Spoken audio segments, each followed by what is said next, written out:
The first workable telephone was patented by Scottish-born engineer, scientist, and inventor Alexander Graham Bell.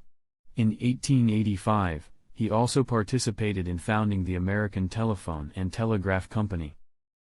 The day will come when the man at the telephone will be able to see the distant person to whom he is speaking. You cannot force ideas.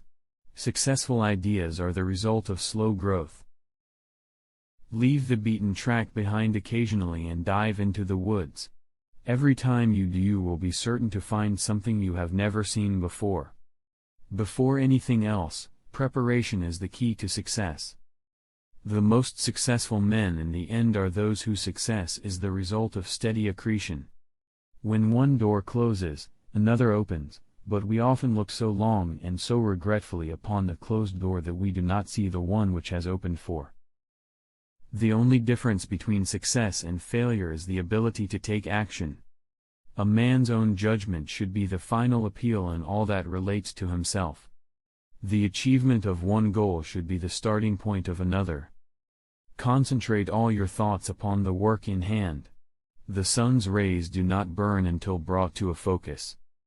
Great discoveries and improvements invariably involve the cooperation of many minds.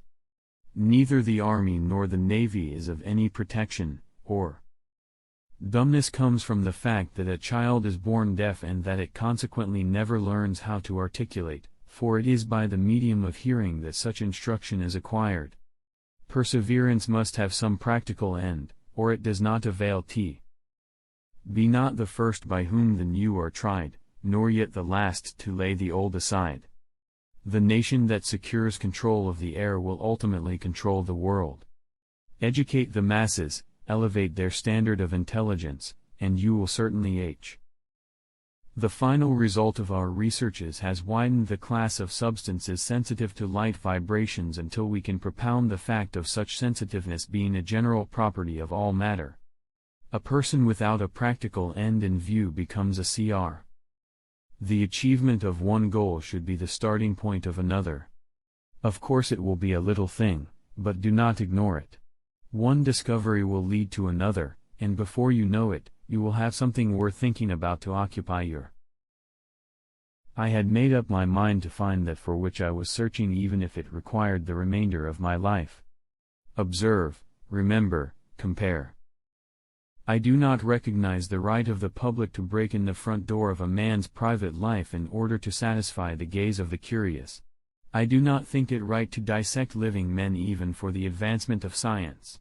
So far as I am concerned, we are all too much inclined, I think, to walk through life with our eyes shut. There are things all round us and right at our very feet that we have never seen, because we have never really looked. We are all too much inclined, I think, to walk through life with our eyes shut. There are things all round us and right at our very feet that we have never seen, because we have never really looked. The inventor looks upon the world and is not contented with things as they are.